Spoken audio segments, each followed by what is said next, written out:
let's start off with this. November 29th, 2022. We all remember where we were when we saw the tweet from Sam Altman that just said chat.openai.com or something like that. And within Intercom, that this was a harrowing moment because it was like, we sell seats to customer support people who sit in them and they write replies, and it looks like that none of that's going to exist anymore. So we're probably dead. So we have our own journey, which maybe I'll touch on. But before we get into that, I realized I skipped over section 1, which is let's just do some really light intros. So you know that Arvind and Timothy are the CEOs of Glean and Jasper. Arvind, could you tell me a bit about Glean? Yeah. So Glean is an enterprise AI and search company. So think of it like ChatGPT, but inside your company, Glean knows everything about your data, your information, your people, and how you work inside your company, and is able to use all of that context to then answer questions or do tasks for you using AI, powered, with that information inside your company. And then, we're also an agent platform that allows you to build agents across all of your business functions on the same sort of, horizontal search platform that we have built. Cool. And I'll come back to exactly what ChatGPT meant for you in a second. But and Timothy, what is Jasper? Yeah, so Jasper is an enterprise AI content automation platform, mainly focused today on enterprise marketing teams. And the idea is to help them build what we call content scaled pipelines. So think about it, if you're like one of our customers like Adidas, you want to drive more personalization to every product page. It's very difficult to do that with just agencies and your own team. So you leverage an AI tool like Jasper to be able to automate that daily and be able to provide all those updates. And without probing for non-public information, give us an indication of scale that you'd normally throw out. I know you both have kind of crazy valuations or headcount or revenue. What's the public thing that says, all right, you're pretty big? Yeah, so we started in early 2019, which actually probably makes us one of the first enterprise generative AI company in the world. And we just crossed 1,000 employees. So we're growing actually very fast. Last reported valuation is about $7 billion. 7 billion. Okay, that's not bad. We would take that as an outcome, right? Jasper? Yes. So Jasper has about 250 people spread out globally. We've got offices in Paris, Australia. Some of you may have seen some of the numbers where when the company first launched, at the time it was one of the fastest companies, almost got to 100 million ARR at the time, and it's first 9 months of existence. And today, the company, the last valuation was about 1.85 billion. And it was just in the information that, we're one of a few AI, kind of applied app companies that has over 60 million in ARR. Nice. And Intercom, you all know, but I will say we're 1,000 people. We're born in 2011, revenue in hundreds of millions, and Fin revenue is about, I don't know what the public figure is, but I can say a few months ago, Fin's revenue was 50 million ARR, and a few months later, it's more than that. That's all we have. Okay, back to this D-Day question. So ChatGPT launches 2019, and your product was always enterprise search, right? That's what you were doing with or without Sam Altman and OpenAI and all that. So you see this thing come along. What is the reaction? Is it immediate or is it a slow burner? What's it feel like?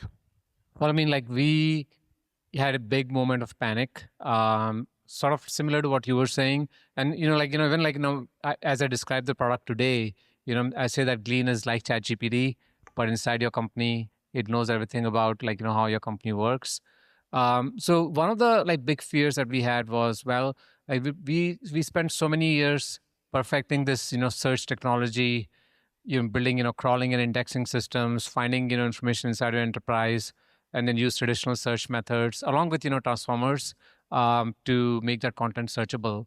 But our interface, was still largely more or less like Google, where people come in and ask questions and we would surface information. And then it was, it was your job as a user to then go and read that information and get the answers for yourself. So that's what it was. And now suddenly we see something, which is much better, right? In terms of, you ask questions and AI actually generates the answers. It feels smarter. The experience is so much more powerful. And, our first reaction was that, this 4.5 years of R&D that we had done so far, is it all basically means nothing now? And that was a reaction. And And I think like, but I guess, we, for me, like for many of us, like, we've been, doing startups, for a long time, and like, these moments happen, and the, that immediate moment of panic basically shifts to problem solving. That, okay, well, what do we need to do? And but the mindset was still the same, that, whatever we've done is basically worthless now. And it remained like that for like, another month or so, when we started to realize that no, that actually everything that we've done is actually probably even more important now in this new era. And so sort of, the emotions, shifted from panic to euphoria, like, like as we sort of dig deeper into what was happening. Yeah, it's been going well. And Jasper? Well, it was a very difficult day. Jasper had launched 9 months prior and had just sort of hit lightning in a bottle, right? The original launch of Jasper was a webinar, which was, hey, come watch Jasper write a blog post for you. Like, give us a quick description and we would write it, right? And, I think even Sam has recently commented, like, they didn't, at OpenAI, they knew they needed to build a product. They didn't know what product to build. They put out an API, which is a very famous, like, Paul Graham strategy. And, Sam says there was only really one company and one use case that took off, and that was, marketing content with Jasper. So you can imagine, the company was, racing super high. Everyone was getting excited. Everybody's like, we're going to be PLG for life.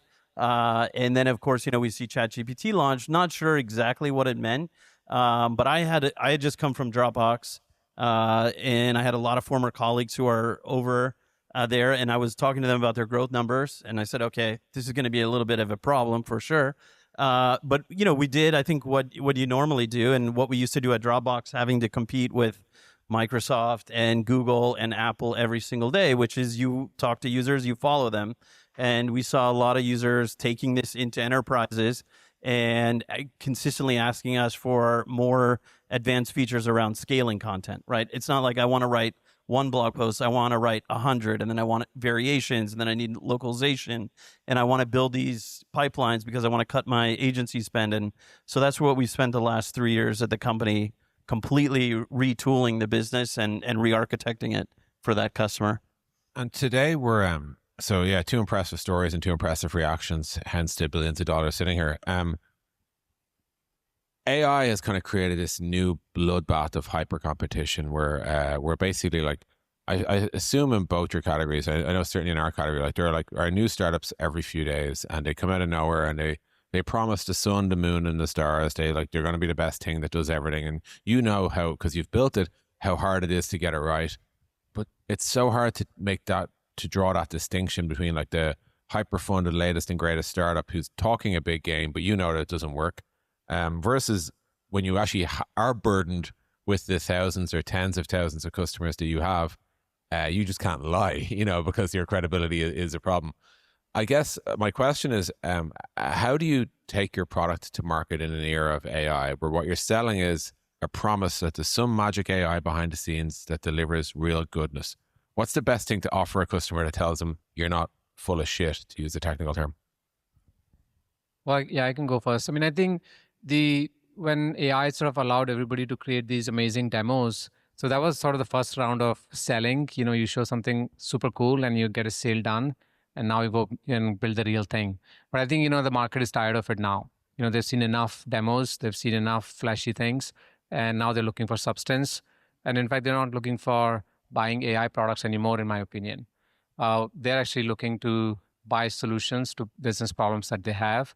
And I think that should be the way to market again, like, as opposed to saying, like I'm the best AI marketing tool or I'm the best AI, sales tool. Like, sort of talk about what business problem you're going to solve. From a marketing perspective, I'll sort of shift focus to that, like personally, which is business value problems, and sort of like, making sure that people understand that you're modern and AI is a core part of your technology, but AI is not the technology that you're selling. And then from a sales point of view, like maybe just like in terms of how you run campaigns, if you're running an enterprise sales business, I feel like, now when you go to customers, what actually resonates more is honesty and, conservatism, like, where you actually tell your customers that, look, we're all like, working, on this, technology changes every single day, and this is a long partnership, and, we're committed to actually building something good. We have the ability to build products. but we'll work with you. And it does, like, not everything is magic. It's going to be hard. Like, that's sort of like, what I feel resonates a lot more with customers. And Timothy, with Jasper, do you get attacked more by like the thin wrapper startups as well? Like people who are like, hey, we also know how to like prompt GPT to rewrite some copy or whatever. Like, how do you distinguish yourself from them along with all the nonsense? Well, I think first it starts with the customer segment that we're really focused on, right? So I think, especially when you're trying to grow a business, into a couple 100 million ARR, you got to be really laser focused on customer segmentation because that drives everything through the business. So for us, we're really focused on, Fortune 2000 companies. That's it. So, today we're in about 25% of the Fortune 500 on enterprise deals. So that automatically separates us from a lot of different solutions. I would say a big change that we saw in this past year is in 2024, you would get on a, initial discovery call with a potential customer. They would come to that initial call with like, do you have this feature? Do you have this feature? Can you do this? Can you do that? Today in 25, it's completely different. I think as Arvind was saying, the market's completely educated. That first call is about, okay, I need to make a business case for this investment. So what's the outcome that I'm going to get, right? What is the KPIs I'm going to get in the business? What workflows do we have to do? And then most importantly, they're not interested as much about deploying the technology, but about how do I drive this transformation inside my organization? Because, in enterprise software, I've been in, for 25 years now, and where the real value is created and the real differentiation is created is in that last mile. It's like where the software and the data actually meets the human org chart. And that is a very messy place to be. And that's where you do need a large organization. It's very hard to wedge in, as a startup. So I don't worry too much about the companies that are trying to become the next Jasper. We've got a good, sizable head start. And that actually nicely tees up my next question. A thing we often ask ourselves in Intercom is, hey, if we started today, what would we be building? And how far is what we are building away from that? Because you'll find like there's aspects of your product that made sense in as recently as 2021, and were great ideas and beautiful features, but actually you would never in a million years build them if you started your company today. And that can be like a type of incumbent or pre-existing disadvantage. A question to both of you is like, if thinking about like if you started Glean or Jasper today, what's one thing that you think would be an advantage to starting right now? Maybe hype valuations might be one of them, but what's one advantage had you started today? And then what's one big advantage you have because of the experience in the domain? If I was starting it today, I would build the Waymo, not the Tesla with FSD. And by that, in terms of AI, I would go straight to automation. I'd go straight to full end-to-end automation. I think there is a lot of literature out there about, putting human in the loop. And I know we've done that, for a number of years. But when I look at, where the most frontier enterprises are pushing the boundaries, especially in marketing, they're trying to rationalize all of their agency budget. And their agency budget has been pretty much automated. They write a brief, they write a check, work comes out of that agency. So they're trying to automate that. So I would definitely push into building the Waymo, but the Waymo means no steering wheel, no pedals, go fully automated, right? Because that's the way you're going to fully differentiate yourself. I think the minute you start putting like chat into the product, right, you're immediately then compared to the frontier models, you're compared to all the current products, and it's a very hard thing to unwind from. So you take kind of go for the hard version and like hard automation. Yeah. Go. I would just, if I was starting today, right, I would. Yeah. That's my starting point. It's funny. That's like I think we took a weird route here. We built and released Fin. We released it in March 2023. Frankly, I don't think people were as ready for it as we thought they might be. So then we went and built Copilot, which was like the thing everyone else was building, which was like let's just help people doing the job or whatever. And then like 3 months later, after dabbling with Copilot a bit, people were like, actually, rather than me logging in to just click that button, could you click it for me? And you're like, well, we just built that fucking thing, So like that was the sort of weird journey we went on. Anyway, same question to you, Arvind. You can take it in either direction, what advantage or disadvantage? Well, in terms of advantage, I think we do benefit from the fact that we started before the AI sort of the ChatGPT moment.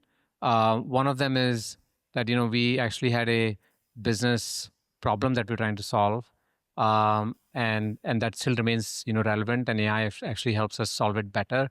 So we didn't I think that sort of gives you that credibility in the market, being out there, you don't when you go to enterprise customers, they see us differently compared to many other new startups, because they feel like, yes, there is substance, there is, the we've been in the in the battlefield for a long time, probably have a lot of stability, security advantages. So that's sort of that's what helps us, that's the advantage of being there for longer. In terms of maybe I'll disadvantage of having started earlier. Maybe I'll talk from an organizational perspective as opposed to product. The I think we are fundamentally our muscle memory has been built to operate at a speed which is no longer the right speed anymore. We think in terms of bi-weekly, even that that's actually quite aggressive, but bi-weekly releases, which is versus the market expects, as soon as there's a new model out, that why is it not in 2 hours, why is it not on your system anymore. So there are a lot of these sort of fundamental constraints that have been removed because of AI, which our team is actually not able to actually sort of it's hard for them to accept that I can actually do something now in one day, which I used to take 2 months before. And so it's you have to sort of make a lot of that sort of adjustment, and get people to really believe, and I think part of it is probably just by growing and bringing the new people who are sort of AI first from the get-go. Question to the crowd: hands up if you're trying to sell a product to businesses. I think there's a really interesting point that made by both folks here. One of them is this idea that the last mile is actually a marathon. I think is really, really true, right? In Arvind's case, one of the huge advantages Glean had was that they'd already built this entire integration method where they could already connect all your stuff. That alone is a nightmare, not just to build in terms of product, but actually the social engineering around where you actually get in and you sell and you say, now you need to plug me into Workday and plug me into G Suite and all that sort of stuff. That type of, do not underestimate the challenge in doing that. You might have a beautiful product that is looks really nice and is really competitive, but actually getting it deeply deployed properly. And again, same with the Fortune 2000 experience, understanding that actually there's a difference between a great product sitting on a shelf and a great product that's properly deployed. We see this a lot with Fin. People get so far with Fin by themselves, but we actually really need to help them for the last bit to actually deliver the real value. Is often things not just answering informational stuff, but it's going and doing refunds or taking actions or all of these messier, harder challenges. So the summarization of that point to me is you should obsess just as much over the last mile of integrations as you did over the previous chunk of work, which is building the product. I think it really, really matters. And I just see so many beautiful products die on the vine because no one ever worked out how to deploy them. Okay. 2 slightly easy questions, I hope. Timothy, what's the future of a marketing org when you're said and done and when you've had your impact? But Jeremy, which way is marketing heading? More people, less people, different people, everyone doing it, no one doing it? Well, it's definitely different people. I mean, I think marketing is super unique. When you look at the functions in a business, marketing has a huge amount of their programmatic spend that's going out to agencies. So, if I'm, a Fortune 2000 CMO, most likely I want to start to bring more of that in-house, right? Because AI gives me this ability to create infinite content. I have an infinite labor pool, right, that I can tap into. And now I have more control over everything from my, visual cues, my brand strategy. And I want my internal team that I'm trying to build and cultivate to do that work more than the external team. So that's I think one big change that's shifting. I think the second thing is we're seeing engineering talent go far beyond just what would be called MarTech ops, right? So, we, have been pushing for, a couple of years now, this idea of a content engineer, right? And so, this is a big shift. If you go into marketing teams, you actually find that a lot of the work is farmed out to agencies. And, I don't think anybody became a marketer so that they could point and click and move cells around or fields around in HubSpot or Salesforce, right? Nobody wants to do that. Yeah. Yeah, nobody wants to do that. So, we're seeing this rise of you're not necessarily writing the content, but you're engineering like big content ecosystems, right? That are all about reach and nuance and personalization. So, we have a couple customers today that between our agents and this content engineer, their view of their business in the next 5 years is that, where they would say that you have 100%, kind of marketing, humans today, they'll go down to about 50%. They'll also have 25% will be sort of these engineering types, because again, we're dealing with, software that's probabilistic, right? So there's a lot of adaptation that has to be done. And then they view agents taking on the last 25% of the workload. So in that regard, like, do you back it up? Do you guys use agencies? No, we don't use agencies. Okay, we testing, don't. just I mean, testing. Jasper is our agency. I mean, this is our test bed, right? So like when we're going out, our CMO and I are going out and talking to CMOs and using Jasper as really the use case, right? Here's a prototype of how, Jasper punches way above its weight with our brand, our reach. I think we've reached almost every Fortune 500 CMO now has interfaced with either one of our events or our content, and doing so in a very short amount of time. Yeah, it's impressive. And Arvind, same question. It's probably slightly more abstract, but like, we're big Glean customers at Intercom ourselves, and efficiency is the word that comes to mind. Like, no one loses time looking for stuff or trying to find stuff or answering stuff or checking stuff. But in what way is the company different post Glean? Posted a full successful Glean adoption, like, does the org chart change? Is it just everyone's better? What's the sort of big impact here? And I'm asking these questions just for the folks in the crowd. I think it's really important that you can articulate, what does a business look like after adopting your product? Like, there's a before and after moment with every single successful AI product, where you need to pitch. You're always selling AI a level higher than you used to sell your product before, and you need to be able to articulate the world before you bought my product and your world after it. And like, usually it's like, hey, costs go down or profit goes up or efficiency goes up or throughput goes, but something changes. Question. Yeah.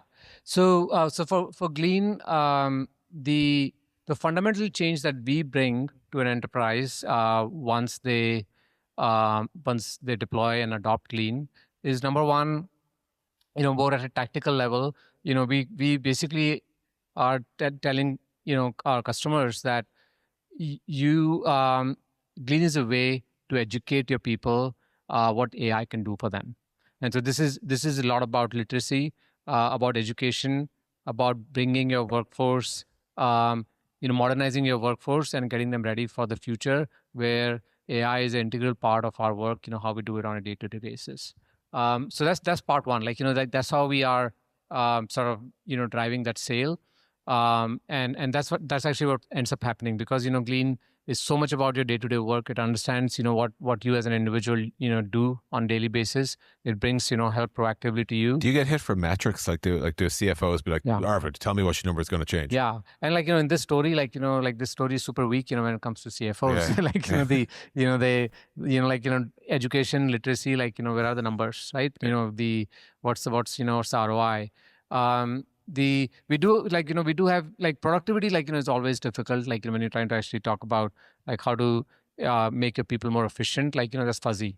And we don't sort of shy away from it. Like, we say, we tell very honestly that, it's going to be hard for you to really measure the impact of it. Just like, email, just like Slack, like, you need those things. Yeah. Thankfully, they don't have a good measurement already. So like, they can't dispute your claim. Yeah. But then, like, we do have, like, we do drive outcomes, specifically for departments, like, for example, for sales teams, like, we actually, we can actually show that, for your BDRs, like, they're able to actually schedule more meetings than before. And those are like, very numerical in terms of value. But more fundamentally, like, what is that future organization? Like, what's our mission? Like, like, what are we trying to do, with our product is we're trying to align, people. We want to make sure that, people in the company are very well informed.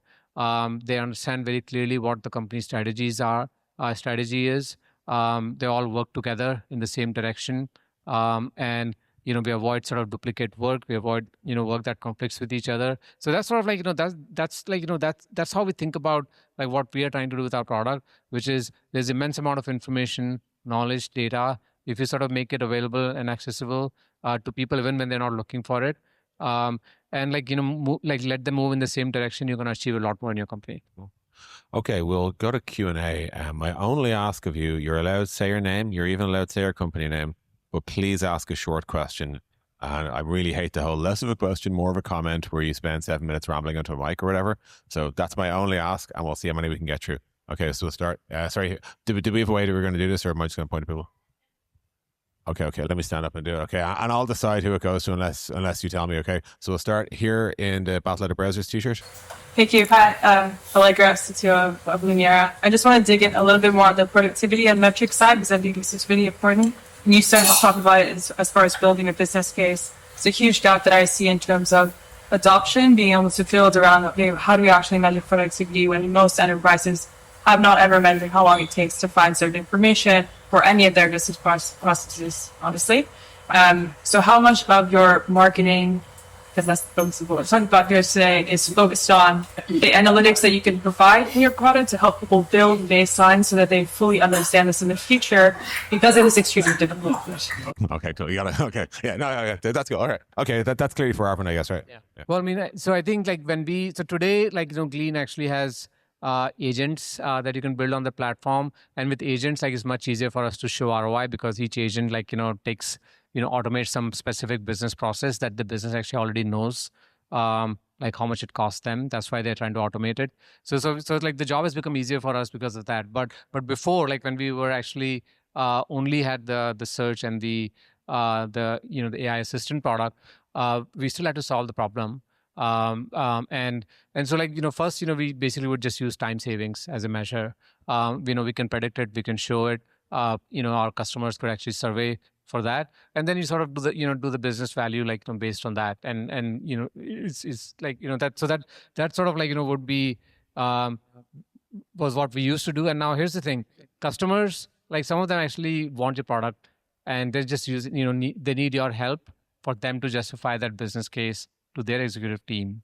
And so they were happy. They were happy, like, if we come and show a time-based ROI analysis, they would actually then go present that to their board, their CEO, and get approval for it. So I guess you just have to, like, work hard, and you have to find ways to do it, like, even when it is hard. Like, there's no way around it. Yeah, I would say that for most AI products, you have to remember, yes, it's software, yes, it's a tool, but you're really selling a business outcome. Right. So when you are approaching those customers, you have to understand the language of their business, right? This is not SaaS anymore. Nobody cares. They're not checking a box like, oh, I need a CRM, I need an ERP. That's not what they're coming to you for, right? So you have to first think and be very specific about what verticals or sectors are we going to go in, and do we understand how to speak the language of those sectors? The one thing we did at Jasper is, like, kind of a thing we don't talk about, but I'll give away one of the secrets, is we went out to, like, Bain, BCG, McKinsey, Deloitte, hired consultants, pulled them and said, look, consulting's a dying industry, come over and work in AI. There's a lot of people that were like, fuck yeah, let's do that. So we pulled them in, but we hired people from the sector specifically that we wanted to target. Because those people, there's actually consultants that their whole focus is to build value cases for the projects they're doing for that. So we pulled people out of Bain that had worked in retail CPG. They understood how to present to those executives. Because one thing is, when you're selling AI software, you're usually selling it 1 or 2 levels above where, the SaaS generation sold. Right, so you have to speak a different language. You pull those people out, and then when you go in, right, and you say, okay, like, let's look at the productivity, right? If we want to use that basis, the question that you ask is, okay, your employees said they saved 6 hours. That's great. Okay, what's that worth? But the real question, the real value is, what are they going to do now that they have 6 hours free? And what is the value of the opportunity cost, right? And then you can start from there, and then you can start to figure out what other KPIs matter to that business. How do we build workflows around them, and then, continue to expand the business case?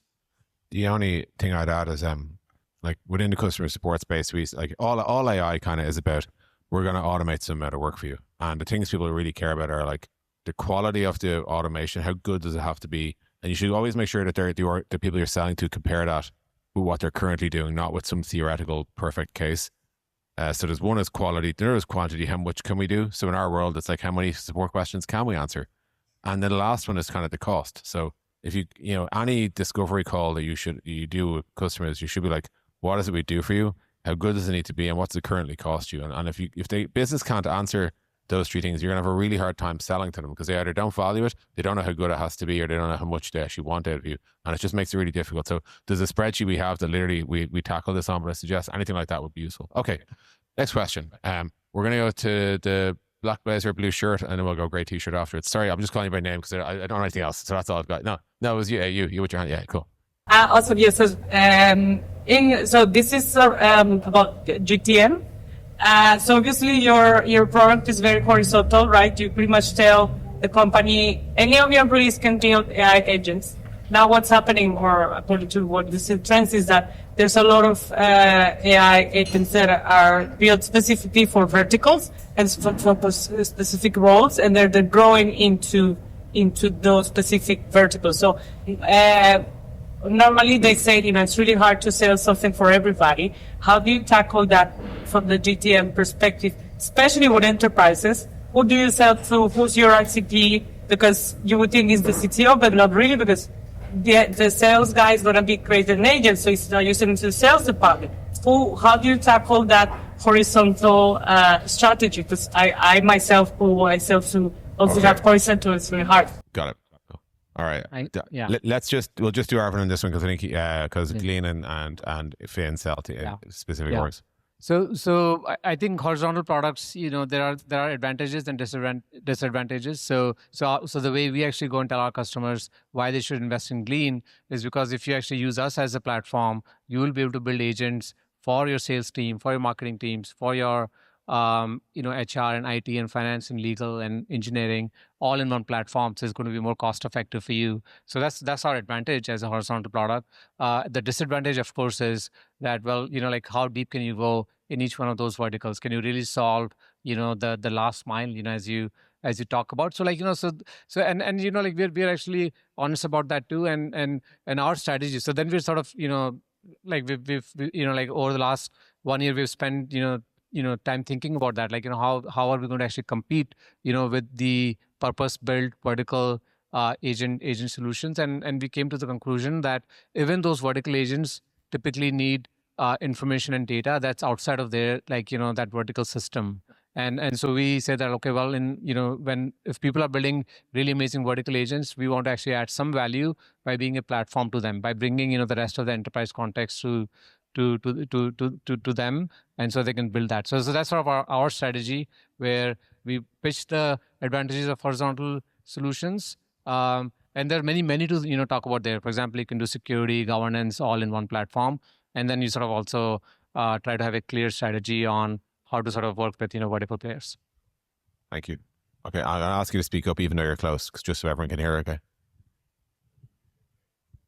I totally get the idea that in Flexify it totally makes sense to build the magic from the full automation that you mentioned, right?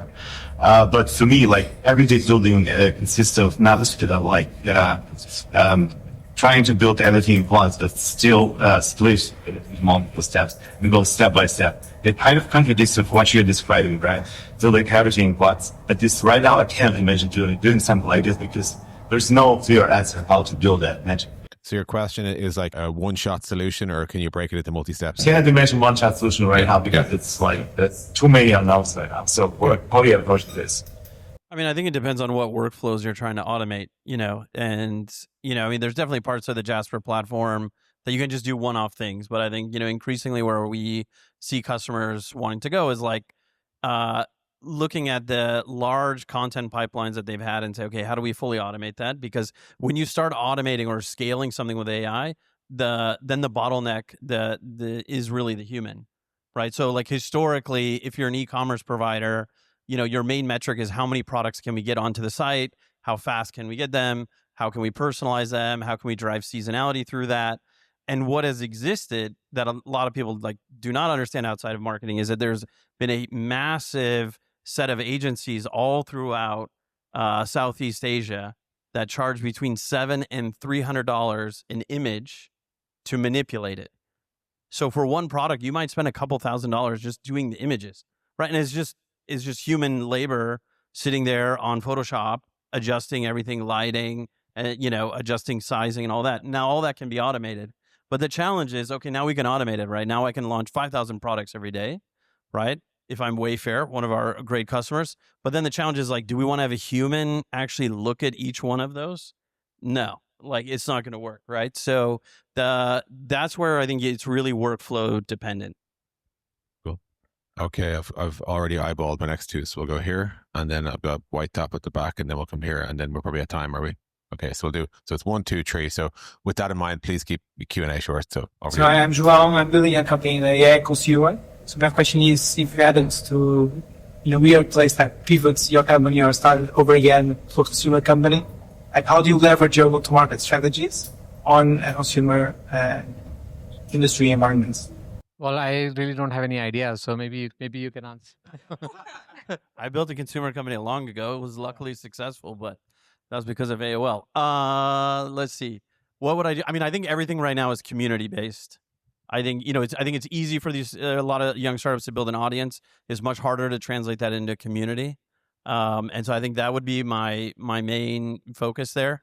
I think so many marketing channels right now on the distribution is incredibly important. All the channels are super saturated. I think the one that is still very much available today is doing in-person events and building that community. That said, it's time intensive, it's labor intensive, it's cost intensive, but that's where I would focus. It's literally what we're doing right now for us. But these kind of things. I would say like authenticity is another way I just distilled that answer, which is I think there's so much slop that people who could show up and be real actually have an advantage in this world. Okay.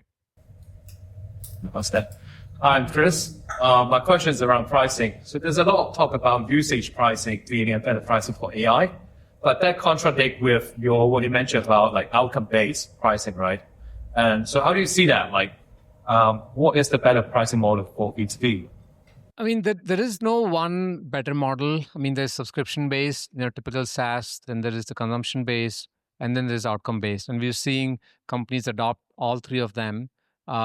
And well, actually for the same use case, for the same product, like for example, for our product, we have like maybe 40% of the people saying they prefer subscription, 30% saying consumption, 30% saying, we want outcome-based. So it's sort of like, people have different preferences. So I actually feel like, you have to design, if you can like, keep that flexibility, where ultimately like, all those models, boil down to that you're going to make certain revenue and you're going to add certain value for the customer. So if you can keep flexibility and just offer them all, and not think too much, that would be ideal. So today, like, for example, we offer both subscription and consumption. We let the customer choose. I'll be more spicy. It's all going outcome. That's where it's going to head. That's where we're headed as a business. That's where our customers, we look at our frontier customers, like, where are they scaling the software? How are they thinking about it from business model perspective? How do we think about it from a differentiation perspective? At the end of the day, we're not selling you code. We're not even selling you access, right? We're selling you business outcomes. And I think the best way to align with a customer is to charge per outcome. It makes things like, margin compression and analysis very challenging. It makes adapting the software a little bit more challenging, but I would say that's where it's heading. If I was going to start a company from scratch, I would completely make it outcome based. It's the most, I think, disruptive too right now. I think maybe just one thing to add there is also depends on the type of the product. When your use cases are sort of broad, for example, in a horizontal product like ours, it becomes really hard. But if you're like very precise and surgical and you solve a huge problem, which is where you can measure the outcome very clearly, that is, of course, like, the best model. Yeah, I would say inside an enterprise, right? If you look at IT spend, it's basically 3 buckets. It's data and infrastructure at the very bottom, right? So you could think about things like AWS, but it's also Snowflake, Databricks. It's a line of business applications. Each org, whether it's legal, marketing, sales, usually has one main application.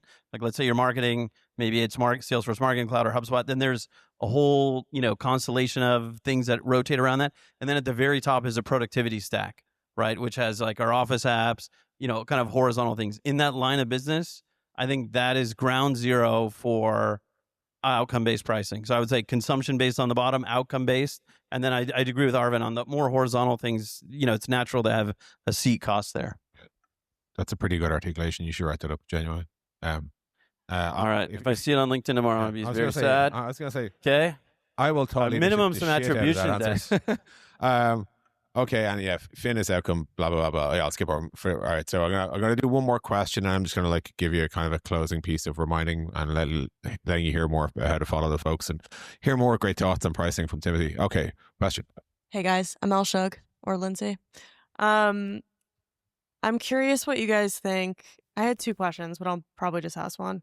At the speed that AI is going, if you had competitors actually come out of nowhere, clone Jasper or clone Glean overnight, what do you think your competitive advantages would still be? Not beyond just community and brand, like what's still there? And number 2, I'm a growth marketer. I'm curious, like socially with where things are going, what you look at as an organization besides revenue growth. Like besides ARR, do you have any impact metrics on your customers?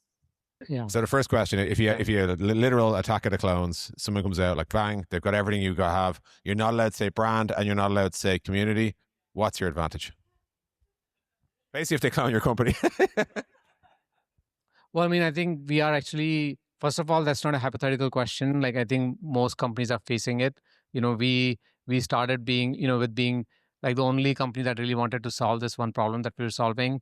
And now everybody is coming in this market. So I think your advantage is actually just one thing always, which is that you have to just keep executing. That's all. I actually like really believe that competition has very, very little relevance or impact on your own success. I think it's just an excuse.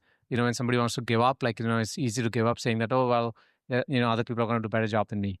So that's that's just like raw product momentum is actually an advantage. Yeah, raw product, and actually perseverance, and just not giving up. Most of the times you just give up. You get tired, you just don't want to do it anymore, and then competition becomes a reason for you to sort of convince yourself that you should not do it anymore. That's all I would say. It just takes effort and perseverance to actually build success.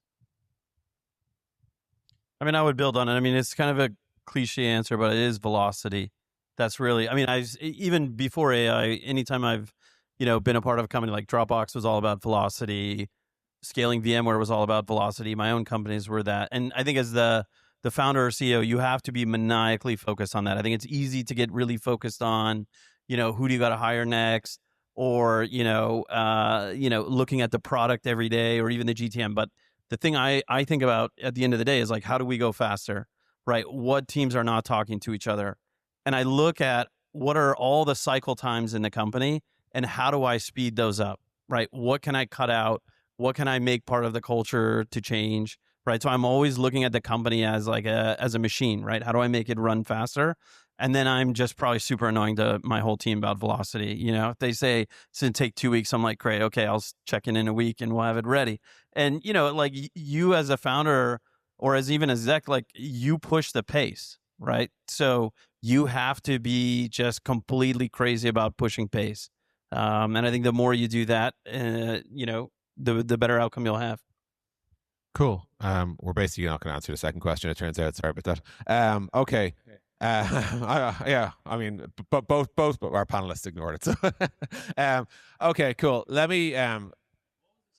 It was basically she is a DG growth marketer and is curious when you look at the performance of your social channels, what specifically are you looking for?